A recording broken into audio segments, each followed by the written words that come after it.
Hey guys, welcome back to the Lovin Dubai show. It is Tuesday morning and we have some big stories for you. The big rain drain announcement, the bomb threat on a Dubai-bound flight, and the Millionaires money report.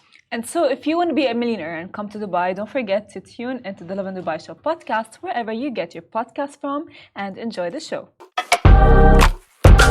Good morning, Dubai. Welcome back to the Lovin Dubai show, where we go through the top trending stories that everyone across the country is talking about. It's sunny today, but Dubai is preparing for rain. Our top story, a new 30 billion dirham rain drainage system has been announced.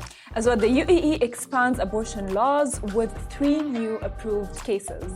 We are also talking about the teen who was arrested for a bomb threat on a Dubai-bound flight. As well, the Wealth Migration report, the UAE will attract the most millionaires in 2024. And speaking of money, we've got Mr. Golden Visa on the show, who's also talking wealth migration and key corporate tax updates. It's 262 days since the genocide began on October 7 in Gaza. The current death toll stands at 37,626. The number of injured people is 86,098, and 1.9 million people have been displaced from their homes. It's partly cloudy in Dubai today. We expect to hit highs of 42 degrees outside, while we know inside your cars it's a whole other story. By the way, has anyone tried that hack of leaving your window open? Just a teeny... No, what I keep forgetting. Yeah. We'll be trying it. Because when you get into your car, it's so hot and you're just like, your body, the temperature increases and like you start sweating immediately. But you're not sweating outside if you've only been outside for 10 seconds. I mean, I don't know. To me, this is like all normal. So what I'm gonna do is I'm gonna let my dad try it out. Since my dad gets in the car first, opens the AC, and then we go follow. Farah's dad is goals if you haven't watched the show before. So if anyone's watching has trialed the hack for reducing your car from being an oven to it being the heat of the outdoor environment, like that's the point. What? They should try it. And let us know. Yeah, let us know. And speaking of that, by the way, you guys, we have this amazing gift. Yes, we did. You are a mother and even a father. And you have a baby. We have this amazing package that I think, honestly, is very cute. We opened it and it's adorable. It has all of the essentials that you need. Specifically that Casey went on an airplane and she had a crying baby. Yes, I did. But the crying baby didn't have Sophie the giraffe. And if the crying baby had Sophie, parents will be like, it's Sophie the giraffe. Do you know Sophie the giraffe? I actually did not know, since I don't have babies, but maybe you should know because you're getting married. So they're two very different things, but I like where your head's at. But maybe I should know. So Sophie the giraffe, it's like this kid's toy that kids are obsessed with, and they sent us this very nice package. It's got tushy cream for the tushies. It's got wet wipes. It's got all of these nice things. And I'm sure that the wet wipes are like, they're cruelty-free and everything, because I think they're for babies, right? And babies are very sensitive. They don't want to be. Yeah, they are. Like they say cruelty, here, not trusted. So they are actually from citric acid, because it's not irritating to the baby's skin, and they as well have the seal glycoside, which cleanses the skin. There's aloe vera for skin conditioning. There's sodium benzoate, which is as well, I think, cleaning. And yeah, guys, a lot of things. A lot of things that are really good if you are like shea butter. Well, we would like to give it to a parent or someone who knows a parent, and you're going to a baby shower soon, for example, and you want to gift it. So if you're watching right now, in the comments, just do a little giraffe emoji if they've got one. Ooh, that's actually very nice. Or tag your friend, or tag someone that deserves it. And Massa, who is furiously screenshotting people who are entering, and we'll get that someone. But just do a little giraffe emoji. And you know who didn't have this box? The people I was flying next to. Tell me about your experience. Well, I think like this happens to everyone. Okay. But I think everyone has a different reaction to it. So I came back from a flight 2 nights ago, and I got on the flight, and there were parents and their baby, and for the first time ever, maybe it's because of life changes, but I was like, oh well, even though the baby was crying a lot, I didn't mind. Because I felt for the parents. I think because you're getting married. I don't know. I think because, you know, like you're starting a family. The empathy grew. Exactly. So the empathy is naturally going to grow. Because I think I figured it out because they're getting married. Well, family married or two. What is your reaction to the babies on the flight? I would be like, ugh, can this mother just like already like, I don't know, quiet her baby? No, the poor because mom I'm young. and dad. Because I'm young. I'm young. Okay, Yeah. I'm young. And I, like, years ago, I would think in a way like, oh, I don't want to have babies. But then I grew out of it. Maybe I'll go out of this too. I will. I think so, because I felt like that before, and now I just have so much empathy for the mom and the dad in the situation, because you know that not only are they dealing with this crying today, they were dealing with that crying last night and the next night, and they're tired, and they might even have more than one. So to soothe the crying baby, put the cream on their tushies and take cute photos. It looks very adorable. Peaceful, but they're That's not a peaceful baby. Peaceful. Yeah, the photos lie. Okay, let's jump into our top story today. The rain that damaged the UAE following the landmark flooding. People look towards solutions, and the UAE has done just that with a new 30 billion dirham rain drainage system. His Highness Sheikh Mohammed bin Rashid Al Maktoum, Vice President and Prime Minister of the UAE and ruler of Dubai, yesterday announced a 30 billion project to develop Dubai's rain and drainage network, which will increase Dubai's rainwater drainage capacity by 700%. Now, this landmark move will enhance the city's climate readiness. Covering all areas, it will absorb over 20 million cubic meters of water daily, making it the region's largest rainwater collection network. Dubai's ruler added that the project will serve Dubai for the next 100 years. Construction will begin immediately, with completion set for 2023. Could you imagine the scale of this project?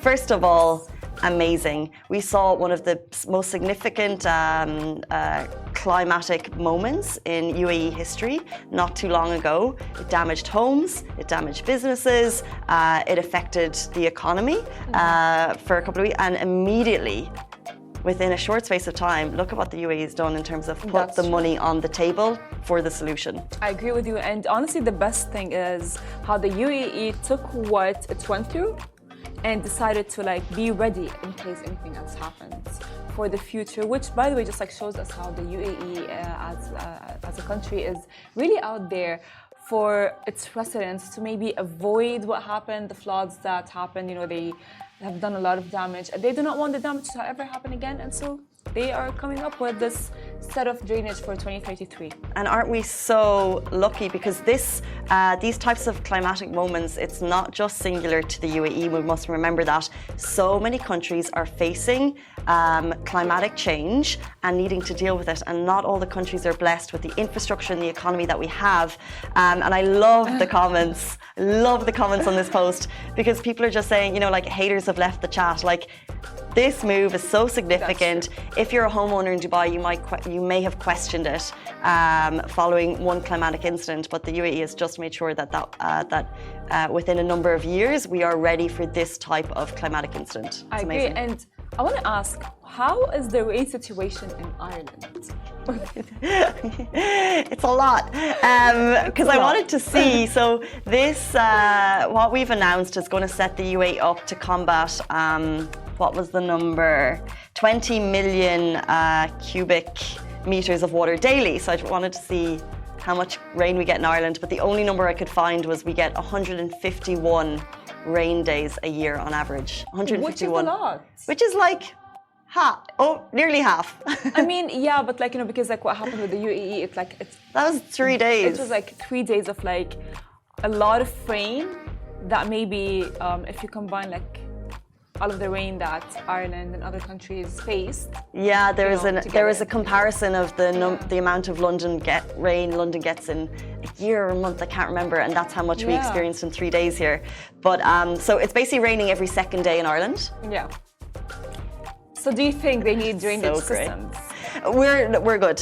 Okay. Yeah, we're good. It never floods in Ireland. The grass just gets greener. The trees just get leafier. We're good. Rain is not a problem. You don't get a day off for rain. Oh. Yeah. Well, thank you. Sometimes UAE. snow. Yeah, sometimes snow. But no more days off once this drainage system is complete. Okay, jumping into our next story, we've got updates on a big story that went live last week. So last week we did mention how the UAE came up with new abortion laws. However, the UAE expanded its abortion laws with 3 new approved cases. The UAE abortion laws were recently announced, as mentioned, with exception of some cases. And many wondered about other cases such as rape and so on. While the UAE now will permit abortion cases in case of rape or incest, making a significant milestone in the country's abortion laws.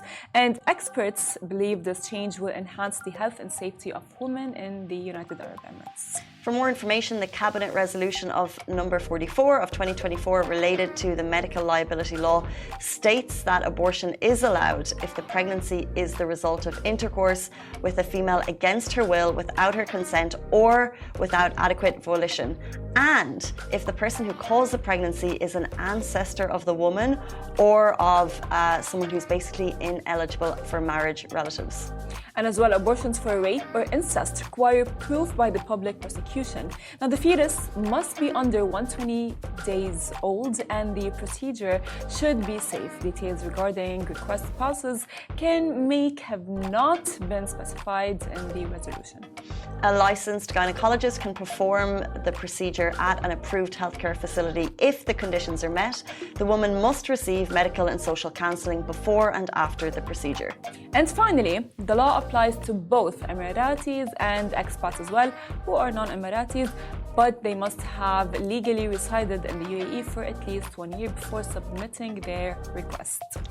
Yeah, I think it's great that we made the announcements last week. There's a lot of questions, and I think this really clears up a lot of what you're asking. And I think if you're concerned, if you have any private questions that you want to ask, you don't want to put them on a public forum. If it's related to the news, you can direct them to our DMs. You can also just go directly to healthcare providers, and they'll be able to give you that information. So if you have any queries or concerns, just go directly to your healthcare provider. Well, I agree with you, and let's jump to our next story. So a teen has been arrested for email bomb threats on Dubai-bound flights. So a 13-year-old boy sent an email to Delhi airport claiming a bomb was planted on a Dubai-bound flight. He admittedly did this just for fun, and after being influenced by the news of another teenager who made a hoax bomb threat call a few days before, the Deputy Commissioner of Police at IGI Airport, Ushwa Rangani, gave this information in the report. Now, the airport declared this as an emergency and was on high alert until the email was revealed as a hoax. Now, during the investigation, it was revealed that the email ID was deleted just after sending the email. The email was traced at the Pitaran in Yutranal, of course, Ranji said. And this is honestly, this story just makes me think in a way that how teenagers get affected so easily. That copycat thing. 100%. It's like a trend, you know what I mean? Like how on TikTok you see a dance happening and then one person can create a trend and everyone else follows. It's like the domino effect in a way. And that's what the kid did. Of course, I don't think he did that to harm anyone or anything, but he did not really understand the consequences of the threat and the email. Yeah. It's really tricky because we're speaking about a child, but you think about, this is so triggering, and any types of reports like this, airports need to take so seriously. And you think about the pranks that you played when you were younger, silly ones, but you knew the line. You knew the line, and you knew, and the email. So this was someone definitely, testing boundaries here, seeing maybe, and that's the problem. Like when you're a teenager, seeing the attention maybe someone else got. So you think about, is it a cry for help, cry for attention from parents? Who knows? But there's a line, and the police have to deal with this. And they have, so the teen was arrested in this case because you can't, when something of this magnitude happens, which basically puts airports on high alert, they have to deal with it. So the teen was arrested in this case. I agree with you, and as well, teenagers are very competitive between each other. And he probably saw someone else who did that prank. He's like, oh yeah, I know I can do it better. Let me do it this way. And I don't think he really understood what was going to happen, or he was going to get arrested. I don't think he really understood as well, how dangerous. How it dangerous, is yeah, exactly. for him to like do that, because like he is. It's not only him. You know, it's a lot of people. It's a whole airline, you know, involved in this, Airport, and yeah. everyone really would get scared because like it's like the safety of a lot of passengers, people, including him, including everyone. But I hope that, you know, he would understand Now, you know, yeah. now after he got arrested. But yeah, so like just like before, I would advise like for anyone who wants to follow a trend, before you guys, when you read something and you want to follow the thing that you guys read, just like take like a step back, think about it, because like it's a thing, you know, social media is there and you just want to follow. Yeah, I think that goes across everything. And when you think about how in our lives the trends that we probably unknowingly follow. Oh God. The list of things that we want to Yes. buy, you know, the haircuts that haircuts that we've gone through in our lives, our eyebrows, for example. But also, like, it just shows, you know, we think that you know, when you're on like incognito mode, that you're actually what you're searching is private, but absolutely not. Let us be known that like it's very easy to trace someone online if you've got the might of government authorities behind you. So yes, just take care. What you search isn't private, basically. So exactly. Take note of that, and let's jump into our next story.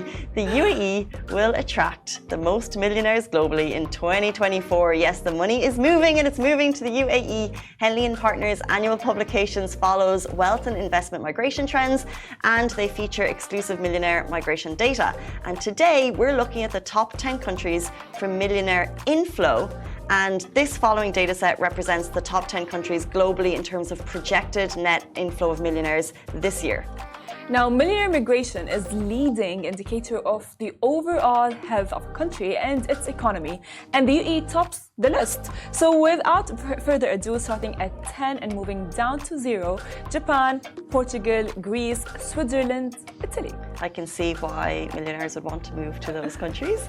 And then at number 5 for inflow of millionaires, Australia, number 4, Canada, number 3, Singapore, number 2, USA, and you already know it, but let's do a drum roll anyway. And at number 1 is UAE.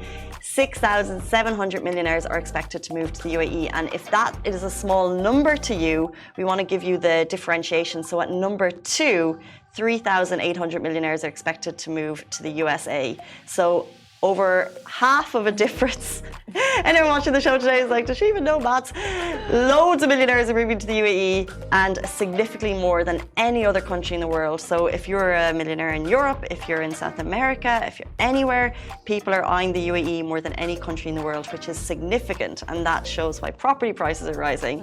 And it shows why the economy is booming. And now it's a clear indicator of that. I agree. And by the way, I have like, it's not like a fear, it's not because like when I sit with my family, all I hear them talk about is like money and living in the UAE and living outside and all of these things. So I think that millionaires, as if I was a millionaire, I would actually come to the UAE because I'm not going to be paying taxes.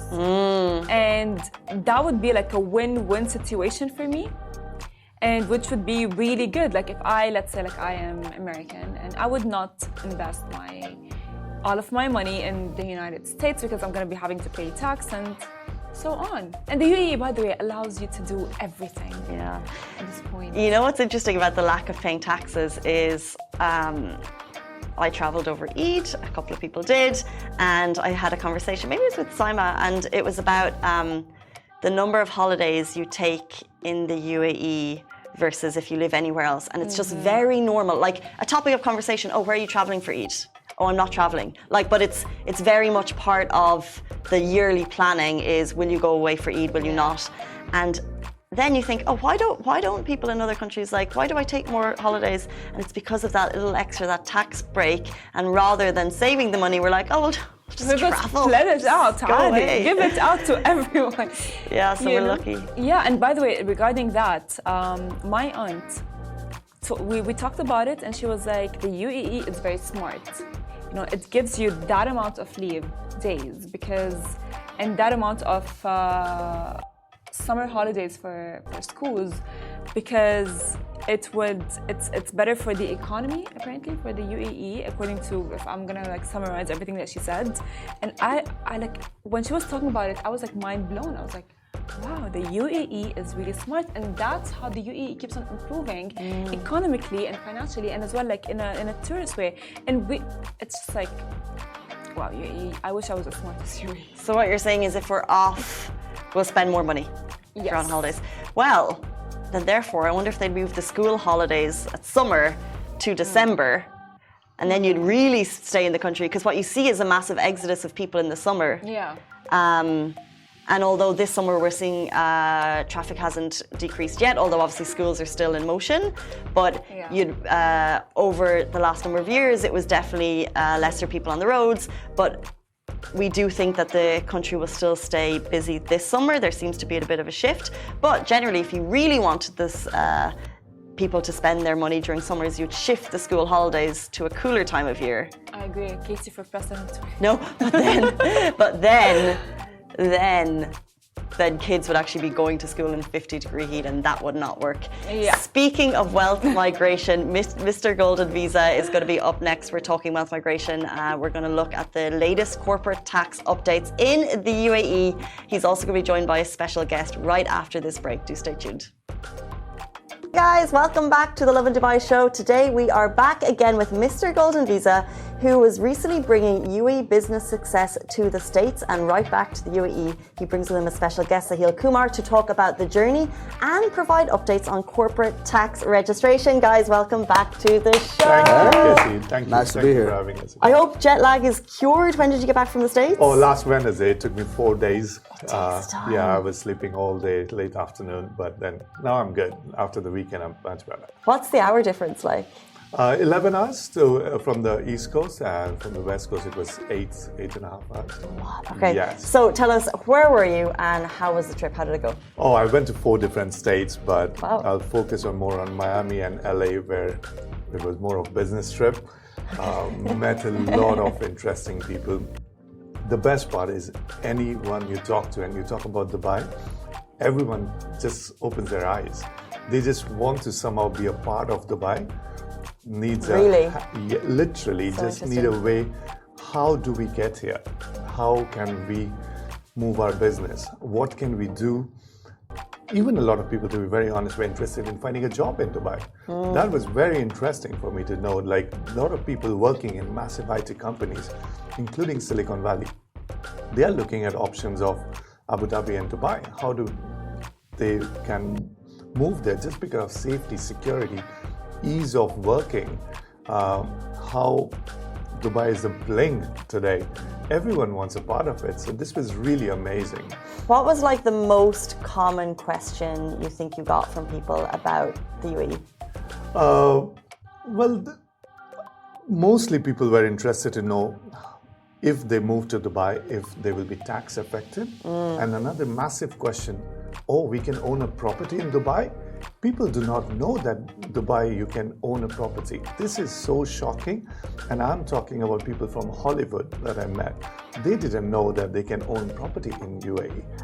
Other than opening business. Opening business was the easier part, but making them understand now that they can own a property in UAE was a massive eye-opener for them. Interesting. That's 100% one of the big misconceptions, because back in the day you couldn't. Yes, you couldn't. So what made Decisive Zone take the trip? Like, why did you guys decide we want to go to the States to spread the word? Well, in first quarter of 2024, we saw a lot of Americans moving here, and anyone who comes here, they want to have a foot here. They want to bring their family. They want to move here. And me personally, helping a couple of people from Miami, LA, and New York to move to UAE. That got us an eye-opener, like why nobody is actually targeting US market, because US people, they just need a helping hand to know somebody who they can trust and rely on to have a foot in Dubai. So that's why we decided, let us go there and explore and tell people, hey, we are here. This is what Dubai is all about. Dubai is opening their doors to every part of the world to have a foot here, just by giving them ease of doing business and have a better living conditions from any part of the world. It was also a case of getting rid of misconceptions, because a lot of times that's where people get sucked into it. So once you start sort of clarifying those doubts, it sort of eases the path into actually moving here. And for the people who are interested, like we know shopping, we know beach clubs, we know shawarma, but and you've kind of touched on safety, but like what do you think is the primary factor that has caused that interest in the UAE? I would say safety. Yeah, safety, security of anything. Really? Yes, I mean, really, we are live. I cannot really give a lot of example of how my trip was in US, but I did have to go through a few events late in the evening after coming back from dinner. On the way back, like small things as being followed or somebody telling, no, you should take an Uber and do not walk on these streets. So, but we can talk about it. I was in San Francisco. really? I mean, I was in San Francisco a month ago, and I was because Christ. yeah, and it's so wild how you see how the media portrays the West and the East, and we're so blessed to be here, and you really see it when you go 100%. elsewhere. So maybe that's why. 100%. And okay, now that we can talk about it, literally, we were on Rodeo Drive, or we were on the Hollywood Street, Hollywood Boulevard as well. We saw so many homeless people. Now, not that everybody come and attack you, but we were very scared on, can we wear our watches? Can we leave our wallets on the side hanging? Or we were literally holding our bags like this while we were walking on the street. Late evening, we were not, the weather was so beautiful that we wanted to walk back, but the waiters and the doorman, they were like, you should not walk back on these streets. You need to take a cab and Uber and go. So safety and security is where Dubai prime over any country in the world today, 100%. Especially US, I would say. So you've got the interest, no doubt. Yes. But what's the process like to actually set up a business if you're living in the States? Do you need to live in Dubai? Go ahead. No, you don't actually need to live here, you know, as in form of a long time, because once you get the business set up, most of it's done remotely anyway. So once you know have the numbers clarified, all the sort of insecurity is taken care of, all you have to do is just at that point you get the paperwork sorted remotely, and then you just have to fly in for a visa, and then depending on what kind of legal employment or legal status you do have on your visa, you may need to fly in once a year or twice a year. But that's about it. So you can easily operate out of any part of the world. Yes. But you can have your business based and do your invoicing, money movements, etc. through the UAE. And then I know entrepreneurs can get golden visas, but is there any differences between the process for a golden visa for, say, someone from the States or someone abroad? So if anyone's watching and you're not from the States but you're from elsewhere and you want to set up here, is there any differences between the golden visa I as an entrepreneur might get and they might get? No, the categories of golden visa is same for anyone around the world. It does not matter whether you hold a US passport, Indian, Pakistani, or any other passport. The category is same as long as you fall under the bracket of any one of the categories of either property owner, salary, or a skilled employee. You are eligible for that golden visa. It does not matter which country you come from. So we've spoken about bringing the States to the UAE, but we also want to talk about... We're on it? 100%. I mean, I've got so many people interested. My team is talking to so many different channel partners, plus so many end users who are actually willing and interested to come to Dubai. We're literally going to start with their paperwork. And what, by the way, is the biggest, in your view, sector, industry, or interest that people want to bring here, whether it's finance or? Well, I got the maximum interest from tech industry because we were I was in LA, and plus I went to Silicon Valley to meet a few tech people. They were very interested to see if they can have a foot here, because having a presence in Middle East, they can easily cater the eastern part of the world. Wherein from the US office, they want to cater the West and Europe. So they were already in the mindset of they want to have a foot in Dubai. So me being there and able to help them face to face actually got them very much interested and ready to start their journey in UAE. So you bring a tech company to the UAE and then you need to talk to them about corporate tax. There's been big updates on it, and whenever there is tax mentioned in a headline, the questions just come from left, right and centre. So updates on corporate tax, what do people need to know?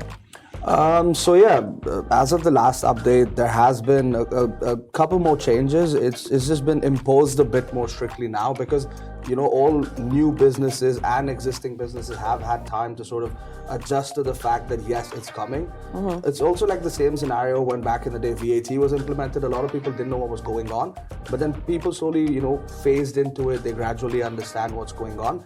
So now it's just a case that any businesses that have, this is the recent update, any businesses that have been set up in March or April have up until the end of June to be registered, just registered for corporate tax and as a mandate. So any businesses that have been set up, obviously before that, it's obviously a mandate still, but from March and April also have to be registered for corporate tax. And does this affect small businesses? It's for every business in UAE. As long as they're registered in UAE, whether it's a free zone, offshore or mainland, you have to do the registration for corporate tax and within the timeline that is given.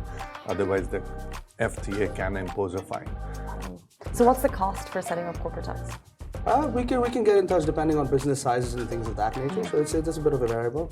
And you also have to understand, like, leaning into corporate tax, it is a case of sort of streamlining across the world, right? So we're sort of moving businesses in the right direction and we want to be on the same playing field as other businesses already.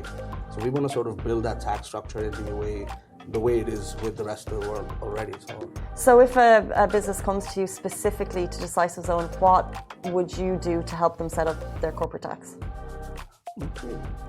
We take all their documents. I mean, ideally, we have already done the setup for the business, so we have all the documents. If not, we ask for the basic standard documents for the company, and then we go to the FTA website and we make sure we fill up all the forms to the perfection that any company do not end up getting a fine. And then we get them a corporate tax registration document that they must keep with themselves. And what is the threshold for payment of corporate tax? So for small and medium businesses, there's two thresholds. Your upper limit revenue has to be around $500,000 US, which translates to about 2 million dirham. And your net profit has to be over 250,000 dirham. And both of these, you are eligible to sort of defer the payment of corporate tax till 2026. If you don't meet either of these criteria, but after the 2026 deadline, then you have to sort of pay the fine. But that is the payment of corporate tax. I must insist that every company must register for the corporate tax with FTA by now or by end of June. Otherwise, they will start getting fined. It's not about the payment of corporate tax, which every company has got plenty of time to work that out. But for now, what is most important is every company must register for corporate tax with FTA. So the UAE wants to regulate to get everyone on their books, and you guys are there to help them do that. Correct. So payment is null if the it does not start until next year, so not that everyone needs to be worried about it today, but right now what is most important, every company must register for corporate tax. And I feel like when you've been on the show before, there's always been some teasers, some insights. So we have to ask, future trends, corporate tax in the UAE. Right. Should we be scared? Do you know what's coming? No, not really. I mean, I really wouldn't. Even talking in the US, I must say that having a 9% corporate tax is not scary at all. If you compare to the other parts of the world, we are talking about 37%, 48%. Some countries have gone up to 65% corporate tax if you cross a particular threshold. Those countries, people are looking at 9% and they're like, what? Only 9%? And that too, once you cross a particular threshold, plus your earning is above a particular threshold, right? So 9% corporate tax is not to be worried at all. This is just, you need proper bookkeeping and accounting to maintain your books, get it audited. Then at the end of next year, when you actually declare your profits, based on that, you need to pay a 9%, which is way below any country in this world today. Because you also have to sort of compare, right? We have here a 9% on corporate earnings, but your personal income is still tax-free. It's zero. And we have that's staying the same. That's staying no the income. same. There is nothing else coming. I mean, it's not as well. We all are You have praying no that. insights. That's not happening. No, there is no news whatsoever. Okay, that's what we need to know. 9% is the cost of security in Dubai. Yes, let's just put it that way. Okay, so we're happy with the numbers, but we just need to get our books in order if we are businesses. 100%. Perfect, guys. Thank you so much. Experts on the topic from Decisive Zone, Mr. Golden Visa and Suhail Kumar. Thank you so much for joining us. We really appreciate your time. Thank you, Casey. Thank you for having us once again. Absolutely. That brings us to the end of the show. We're back with you tomorrow morning, same time, same place. Bye-bye.